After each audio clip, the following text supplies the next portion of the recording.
പറഞ്ഞിട്ടുണ്ട്. ഗിവിങ്ങിൻ്റെ കാര്യം ഞാൻ പറഞ്ഞല്ലോ, കർത്താവാണ് എന്നെ USA മിനിസ്ട്രിയിലേക്ക് കൊണ്ടുവന്നു. അതുകൊണ്ട് അന്ന് തൊട്ട് എൻ്റെ ഗിവിങ്ങിനകത്ത് റെഗുലറായിരുന്നു. സാമ്പത്തികമായ ബുദ്ധിമുട്ടിൽ കൂടെ വളർന്നു വന്നതാണ് ഞാൻ.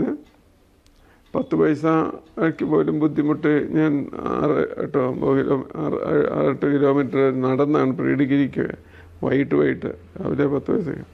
അപ്പം പറഞ്ഞതിൻ്റെ കാര്യം, ഒത്തിരി വീടുകൾ മാറി മാറി താമസിച്ചു. പിന്നെ വീട് വെക്കാനോ സ്ഥലം മേടിക്കാനോ ഒന്നിനും വയ്യാത്ത അതുപോലെ എൻ്റെ ഭാര്യ പ്രതീക്ഷിച്ചില്ല എന്നെ കൊണ്ട് അങ്ങനെ ഒരു സംഗതിയാണ്. കാരണം ഞാൻ കിട്ടുന്നത് ഇങ്ങനെ ചിലവഴിതാണ്. അപ്പം ഞാൻ പറഞ്ഞതിൻ്റെ കാര്യം, ഈ വീട് പണിയുന്ന കാലത്തും ഈ ബുദ്ധിമുട്ടുള്ള കാലത്തോ അല്ലെങ്കിൽ EGF കോൺഫറൻസ് നടന്നെന്ന പേരിലോ ഒന്നും തന്നെ ഈ റെഗുലാരിറ്റി, ഗിവിങ്ങിൻ്റെ റെഗുലാരിറ്റി പോയിട്ടില്ല. അത് ഇന്ന് വരെയും തുടരുന്നു. നാഷണലിൽ കുറേ കഴിഞ്ഞാൽ തുടങ്ങിയത്, പക്ഷേ നാഷണലിലും നമ്മുടെ സ്റ്റേറ്റിലും ലോക്കൽ നീഡ് അത്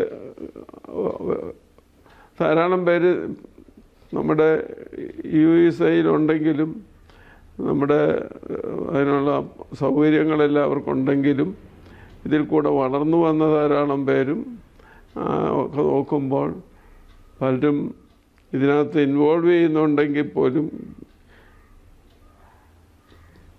റെഗുലറായിട്ടൊന്നുമല്ല, കൊടുക്കാറേ ഇല്ലാത്ത ആളുകളും എല്ലാം നമ്മുടെ ഇതിനകത്ത് ഉണ്ട്.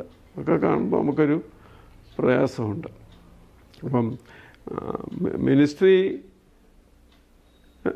അത് പല വിഷയങ്ങളും പ്രയാസങ്ങളും ഒക്കെ വരുമ്പോഴും എന്നെ ഇതിലേക്ക് കൊണ്ടുവന്നത് എൻ്റെ കർത്താവാണെന്നുള്ളത് കൊണ്ട് ഞാൻ ആ മിനിസ്ട്രിയിൽ ഇതുവരെ തുറന്നുകൊണ്ടിരിക്കുന്നു. എൻ്റെ സ്വന്തം കുടുംബം പോലെയാണ് USA ഇതുവരെ കണ്ടിരുന്നത്.